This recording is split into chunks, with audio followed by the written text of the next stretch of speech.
You've attended council hearings in person. You've tuned into our televised proceedings on Channel 13. Now, you have the chance to listen to us on the radio as we demystify our work and the people who do it. This is not a council hearing. This is Hearing the Council with your host, Josh Gibson.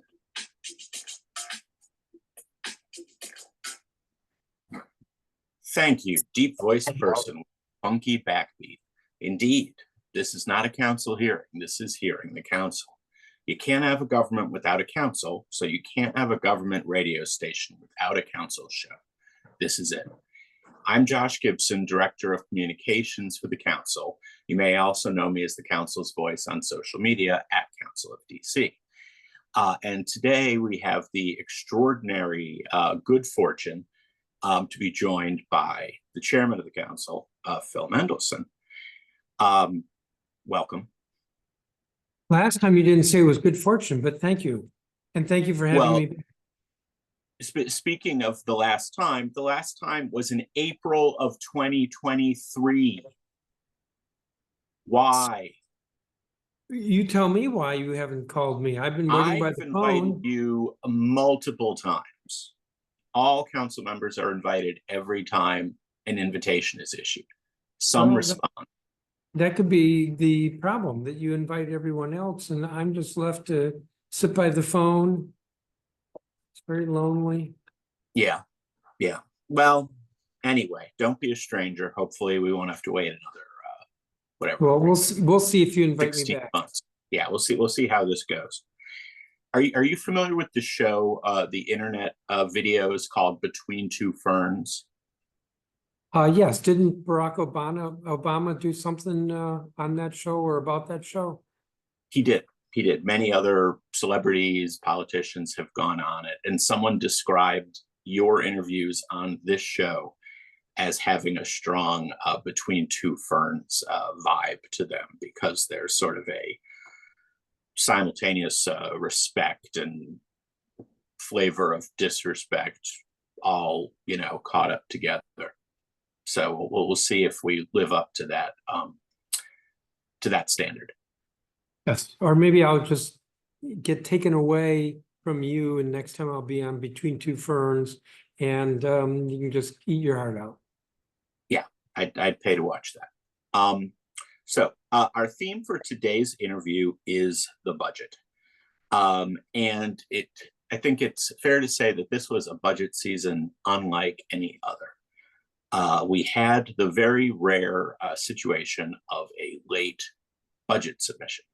The council passes a schedule when the budget is to be submitted, which triggers the Home Rule Charter imposed deadline for when we have to pass the budget by. And for the first time in my memory, the budget was not submitted on time.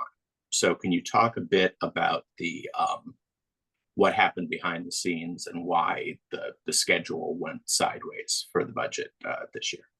Yeah. So to be clear, when the pandemic hit in 2020, we did delay the budget, but that was by mutual agreement, and we waited for revised revenue estimates before working on the budget. And in 2021, it was delayed again by mutual agreement.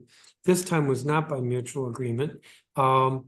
I can't explain why, other than that the mayor did not get the budget to the CFO in time for the budget books to be prepared and submitted to the council. So we got the budget April 2nd. It was due March 21st or 23rd. And that was pretty, at the time, it was pretty annoying. Today, as I'm speaking to you, it feels like ancient history, since we got the budget eventually and worked on it and got it passed. Okay, and what was the mayor's stated rationale for the delay? If I knew, I don't remember, but I'm not sure she stated. Okay, wasn't it having to do with the meeting the budget reserves and the last minute call by the CFO to hit several budget reserves? Now that you mention it, she might have said that, but that was one discrete item. That was namely find roughly $217 million and put it in the reserves. Two steps. So she, over her objection, I'll say out of duress, acquiesced to the chief financial officer's demand and zeroed out the pay equity program in order that that money could be put in the reserves. But that was, as I said, two transactions in the budget to zero out pay equity and to add to the fiscal stabilization. I don't think that's why the budget got delayed. Why do you think it got delayed? As I said a minute ago, I can't speak for the mayor. Okay, I figured I would try just in case. Yes, I don't think there was a good reason. Now, interestingly, the mayor, when she did zero out the early childhood fund, she said in her statement, it's not so much because the amount of money is untenable this year, but she said mapping it forward, it becomes very difficult to cover that amount in future budget cycles. Do you buy into that? Do you see that as a legitimate concern, or was that just words? I'm going to say yes or no. Do I buy into it? The pay equity fund, which is to subsidize early child care centers, recognizing that actually that is pre-K education. And so we want the educators, child care workers, to have a level of training, which then in turn demands that they have higher pay. So that's where the subsidy comes in. It's basically to better pay the educators in our early child care centers. The advocates have argued that there needs to be more money in it than in the previous year and more money in subsequent years. And that's an unsustainable path of growth. On the other hand, well, and what the mayor had proposed, so actually I think there's 3 points here. The first is that the advocates were advocating for a unsustainable growth pattern. The second is that the mayor had wanted to reduce the funding. The third is that the third point is that in order to meet the CFO's demand, the mayor zeroed it out entirely. Does that answer your question? Yes, but you don't think there's an unsustainable growth pattern. Well, what we were able to do was to not only restore it to the level at which the mayor had proposed cutting it, but to actually restore it to the level that it was this past year, which was $70 million. That is $70 million in recurring cost. Now, it seems odd when so many studies have proven that the number of words a child knows age is so determinant of their eventual academic growth and occupational potential, that when the mayor was following her explanation, put in this corner by having to fund the reserve funds unexpectedly all at once, that the obvious source of money for her was to go to the early child educator fund. Was it just a happenstance that the amount she needed and the amount in that fund were quite similar, and that's why it was a go-to? Because it just seems politically a deeply unwise place to go to look for savings. There's not a simple answer here. The mayor had proposed cutting it from roughly $70 million in recurring expense to $50 million. I'm not going to defend that as reasonable. And in fact, what I was able to do was to find money and present to the council a revised budget that funded it on a recurring basis at $70 million. The CFO's demand for replenishing the reserves was a demand, as I understand it, that was made in March, just a few weeks before the budget was due. Given that the budget was largely developed, as I understand it, by the executive at that point, it was easier for them to find one place, which was in pay equity, with the $50 million over 4 years. It was $217 million to the financial plan. It was easier to do that than to go into each agency and trim here and trim there. The CFO probably would protest and say it wasn't last minute, but my recollection is that there was a meeting that I was part of, maybe I called it, between the city administrator and the chief financial officer to discuss his demand, which I thought was exceeded his legal authority, and the mayor thought exceeded his legal authority. And then the CFO said he would consider our arguments and get back to us. And as I recall, it was maybe 2 weeks before the budget was due, maybe even less, that the CFO got back and said that it was within his authority and that he was going to continue to insist that the money be replenished. So it was fairly last minute that the executive was faced with the situation of defy the CFO, and the CFO would not certify to the council that the mayor's proposal was balanced, or acquiesce to the CFO. The mayor chose to acquiesce under protest, and to acquiesce meant coming up with $217 million. I already explained that the easiest way to do that was to go to one source rather than to look at multiple agencies. And do you think the mayor knew or hoped that the council would find a way to save the fund, or do you think it was just a something well, she I think do within I the think first... you're trying to analyze this too much, if I may push back. But Okay. the mayor knew, because the CFO knew, that I had no intention of complying with the CFO's demand. And you, I think, ended up finding a savvy way out of the demand. You asked yourself, what did the CFO truly want? What were the CFO's concerns about keeping the various funds funded? And you, I think, threaded the needle rather than just axing a giant policy program. Why do you think the mayor did not try to a similar approach? Was there not time in the 2 weeks, and you had a bit more time to figure out ways that you could satisfy the CFO without gutting programs? Well, there's no question but that I had more time. The CFO's response to the city administrator, as I said, was about 2 weeks before the budget was due. When we got the budget, we had 56 days before the first vote, so we had more time.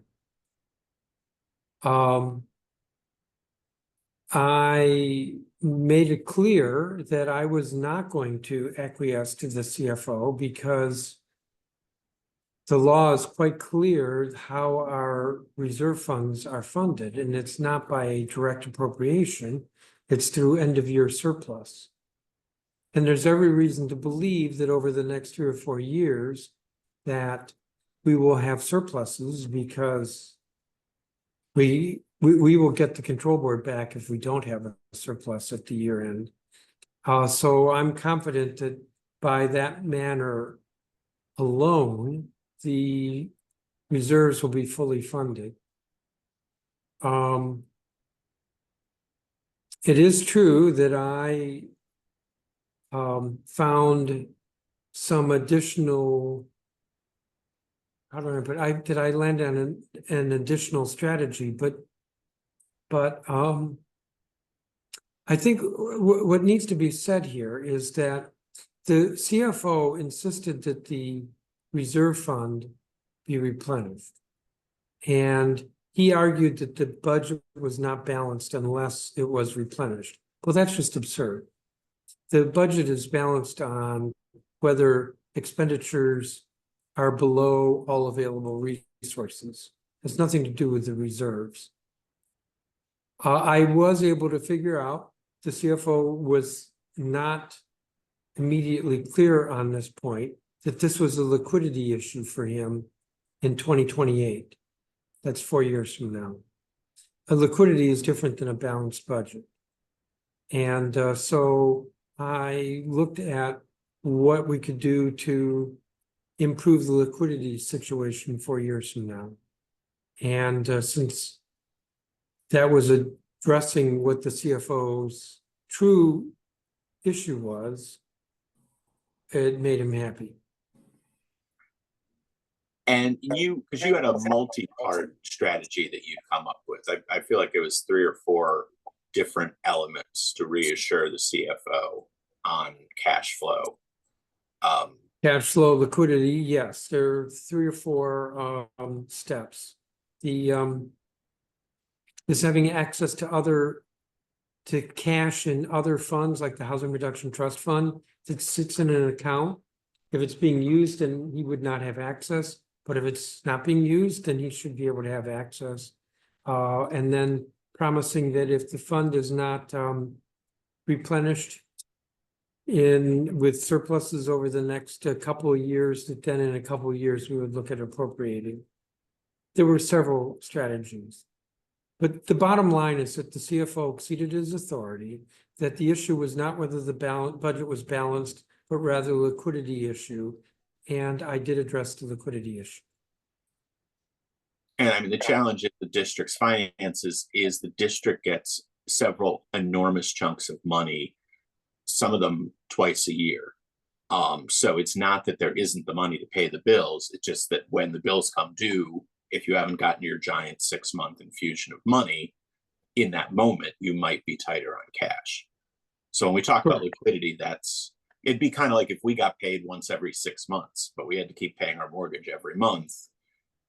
You would run out of money at times, month to month, but across the year, you'd have plenty of money to pay your bills. Correct. So we have what's called a financial trough or a cash flow trough in February, right before real property tax bills are paid and income taxes paid. And then we have a cash trough in August, which is right before real property tax bills are paid. Now, the package you put together, we've been talking about, you said a minute or two ago, the CFO now is happy. So is the CFO 100% happy, is signing off on everything? We can sail into the sunset. The dispute has been quelled. He sent me a letter today saying that the budget that we adopted, he certifies as being balanced. Now, interestingly, the Home Rule Act doesn't require him to certify that the budget that we pass is balanced. But he sent that letter today. But it helps. Well, it's his determination that the budget is balanced. That was your question, whether he's happy. Right. Now, the last time we talked, it was a very long time ago, so you might not recall. But I was putting forth a theory that why is it that the mayor and the CFO always seem to be on the same page throughout multiple mayors and CFOs, and the council always seems to be the odd man out. It occurred to me since then, first of all, the council and the AG tend to always agree, and tend to be often at odds with the mayor and the CFO. This year is the exception that proves the rule, where the AG, the council, and the mayor were on one side, and the CFO stood alone. But talk again, you talked about it the last interview, why it does happen that the mayor and the CFO frequently are on the same page, and the council and the AG are frequently on the same page. Or dispute the premise. Well, I can think of plenty of instances where I've disagreed with the Attorney General. For instance, his opinion a year ago that an initiative is proper for the voters to consider, notwithstanding that it's not balanced, that it affects the budget. That's the phrase is it affects the budget. Because if it's subject to appropriations and it's not actually affecting the budget, that's a change in a interpretation after 40 years of practice. I completely disagree with him. What it means is that almost any measure, any matter is acceptable for a initiative, even if it would have an impact on the budget, because technically the voters can't appropriate, only the council can. I mean, that's just nonsense. So no, I don't always agree with the Attorney General. At the moment, I'm blanking, but there've been a couple other issues where I've disagreed with him.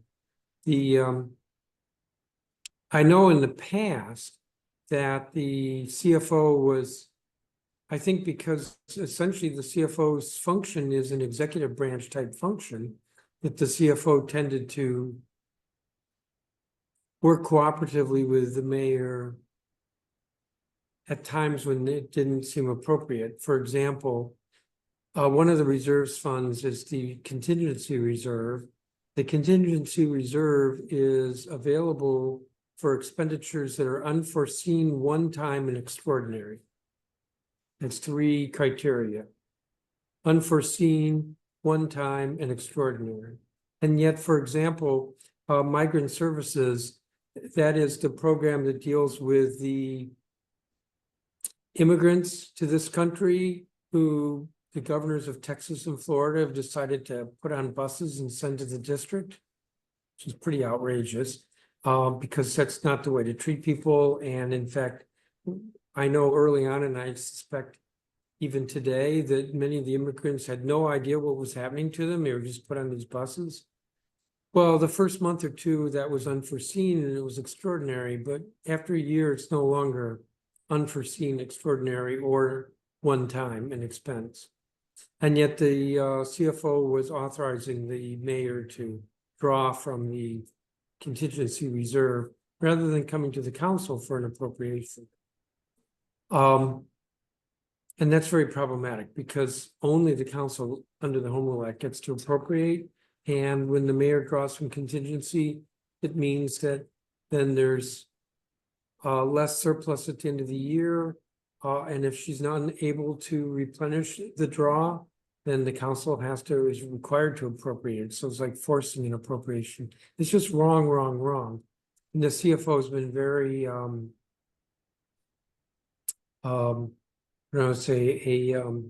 a partner in crime on this.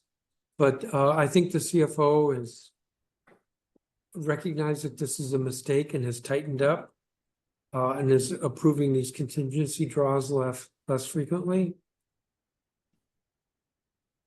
And then, this disagreement this year over the fiscal stabilization reserve. So I think things have changed in terms of it means that your premise is no longer quite so valid.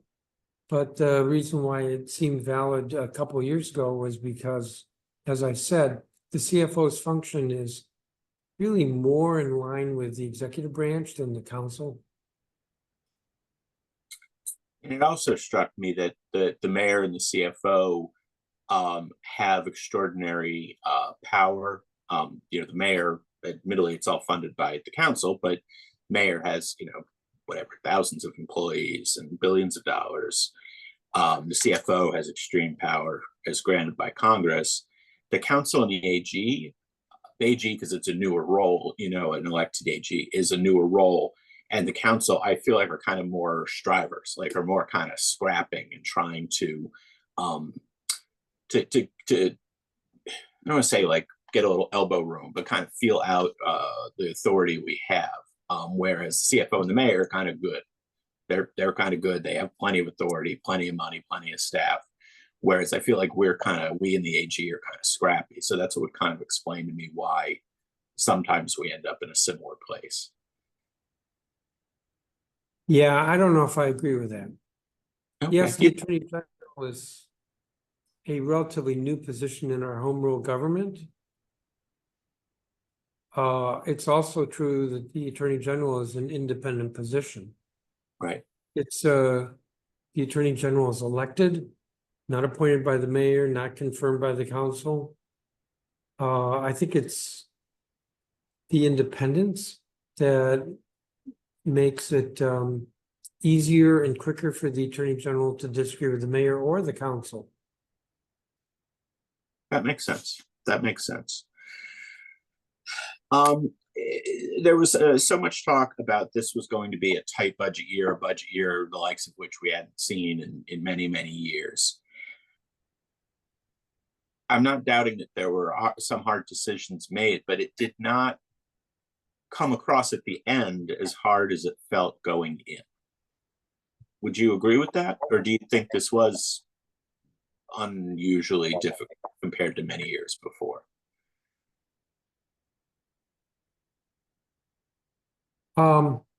So our process is one where the budget is similar to any other legislation. It gets referred to a committee, and the chair of the committee puts together what's called a committee print.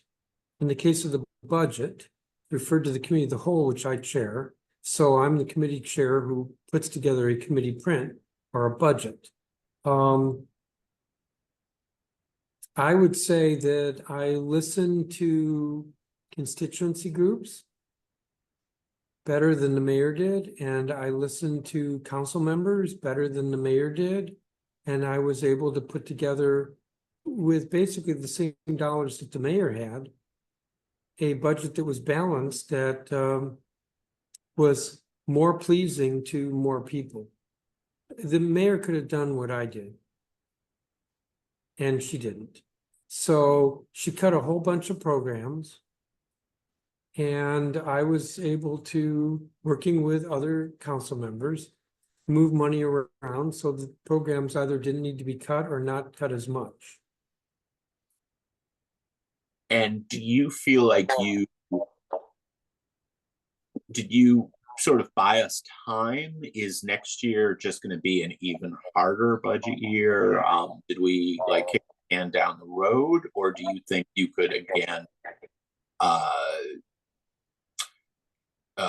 perform the feat you did with the same amount of money, keeping people basically happy, getting to a consensus budget? Well, the last year was a difficult budget. And I was able to put together something that was far more palatable to people. Just as an example, the mayor cut ERAP from roughly $40 million to $20 million. She cut access to justice, which provides civil legal services to indigent residents, cut it from 31 million to, I think it was 18 million. She cut millions of dollars out of domestic violence and victim services programs. She cut roughly 80 schools. We're going to have to lay off teachers. With regard to schools, I just shifted money from central administration to individual schools and restored roughly $25 million to individual schools. And then we were able to find money for access to justice and the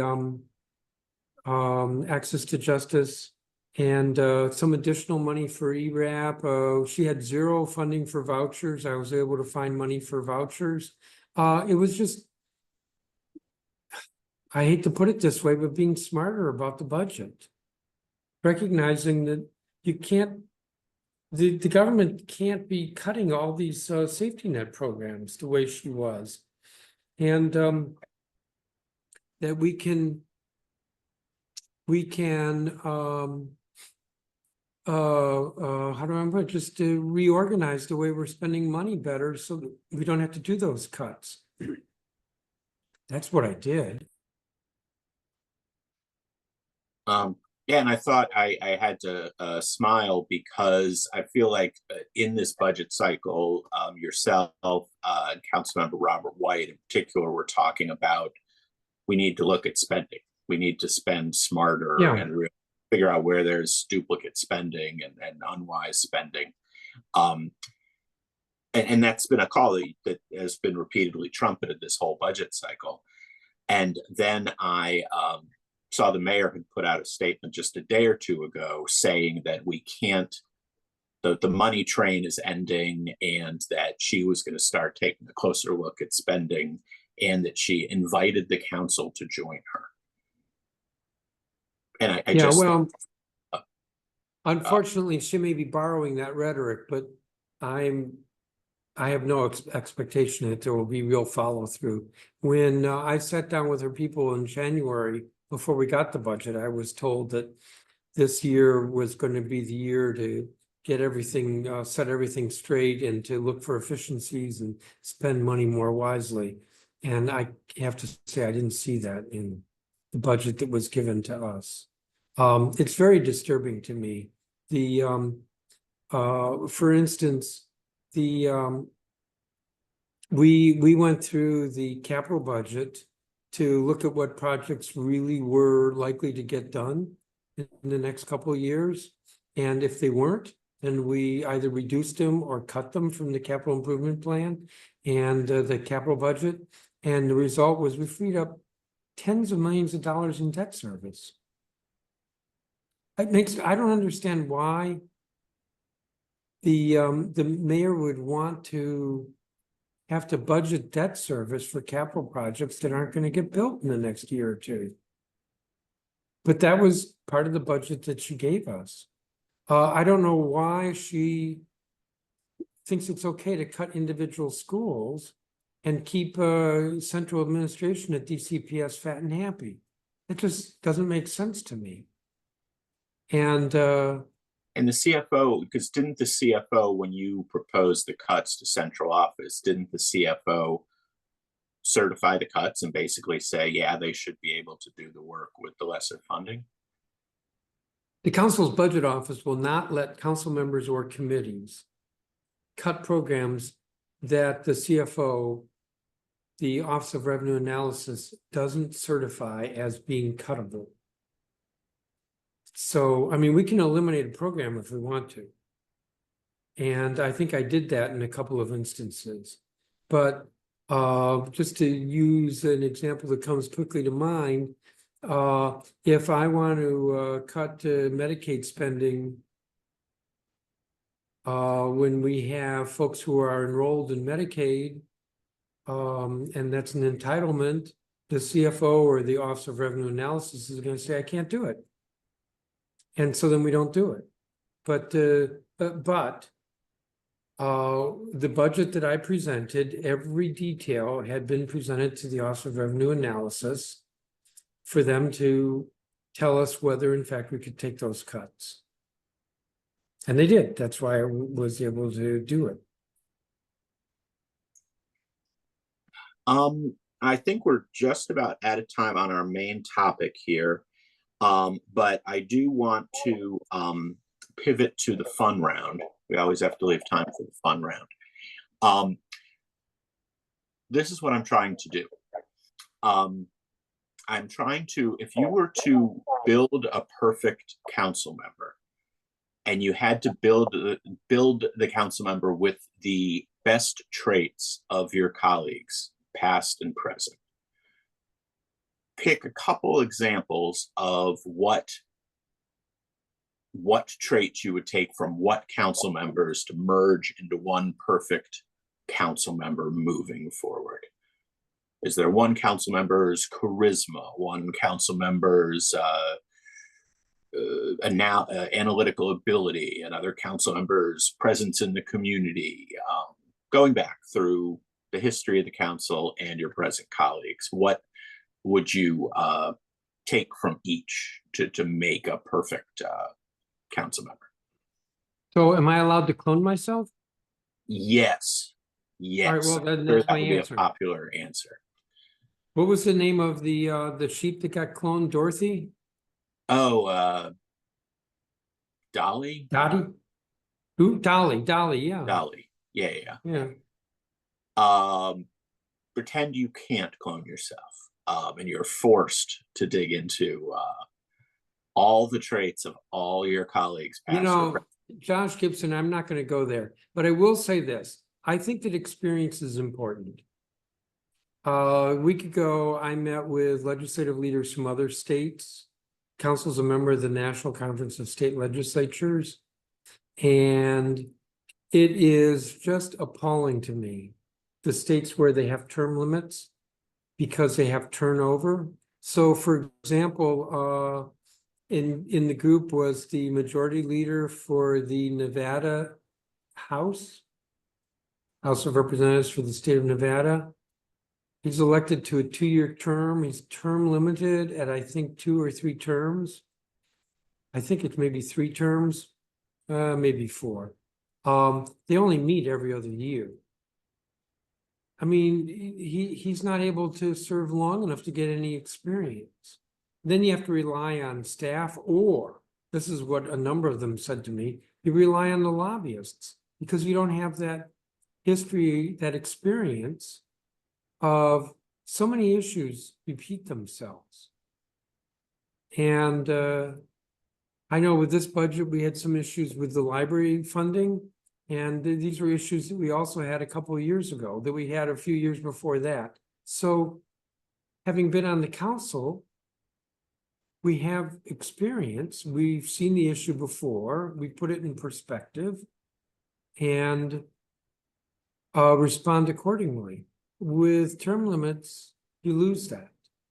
And I know that there are folks who think term limits are great. And that's because term limits force change. There is some value to change, but there's a lot that's lost when somebody who has the experience, who's been there, who's seen it and done it, is around.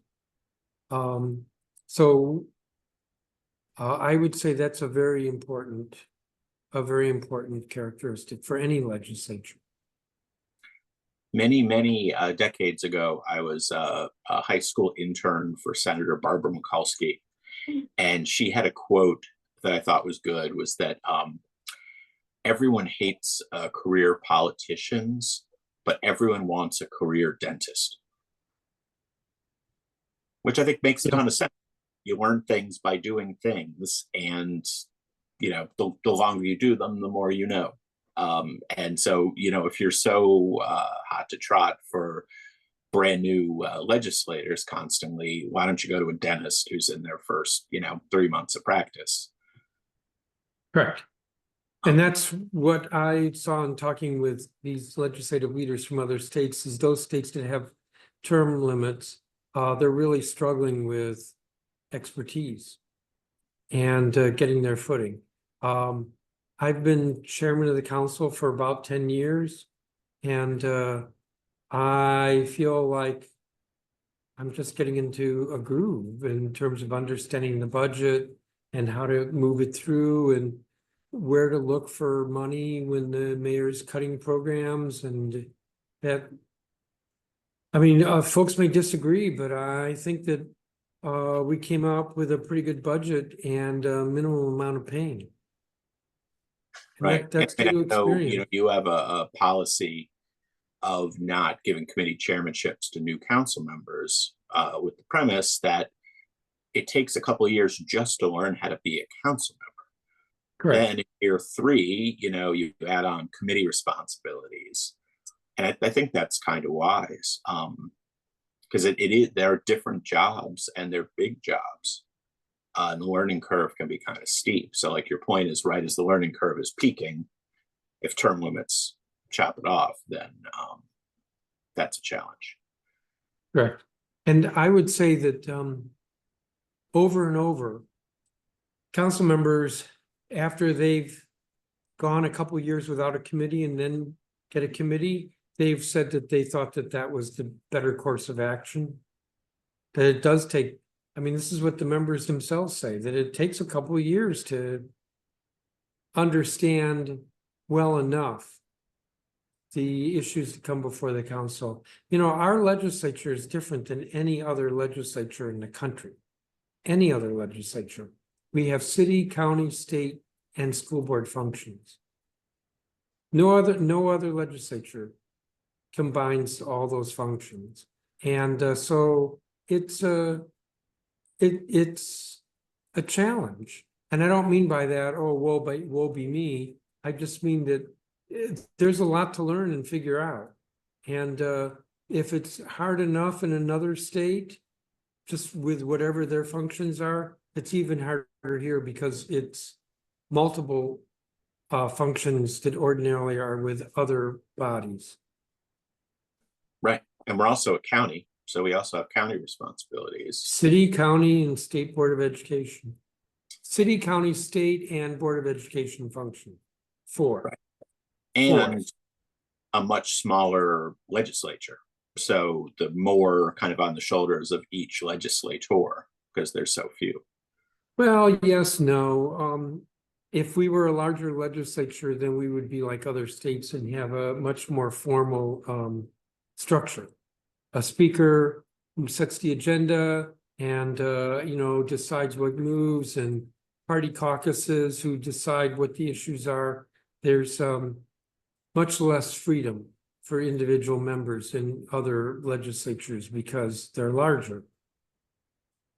Right.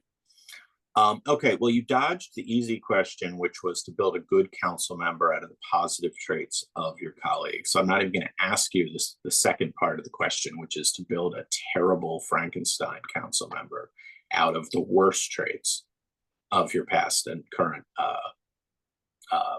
colleagues, unless you have any particular thoughts. Well, the worst legislator would be one who's mean to their constituents and mean to their colleagues, and doesn't misses a lot of meetings. I was going to say doesn't come into work and is lazy and corrupt. That would be the worst. That's the Frankenstein. But you're not going to assign those traits to any colleagues. Correct, but I except to this. Who was the congressman whose name I've forgotten? George Santos from New York? Yeah. Yeah, he comes pretty close. Yeah, that is true. Okay, well, we are well beyond out of time, so we will have to cut this short, but I hope to see you prior to 16 months from now, back for another interview. I will send you frequent invitations. Listeners, remember to subscribe to our podcast on SoundCloud or wherever you get your podcasts. Just search under Hearing the Council. Thanks again for joining us, listeners. Chairman Mendelson. Tune in next time. We're on DC Radio at 96.3 on your FM HD4 dial or at dcradio.gov. I'm Josh Gibson. This is not a council hearing. This is Hearing the Council.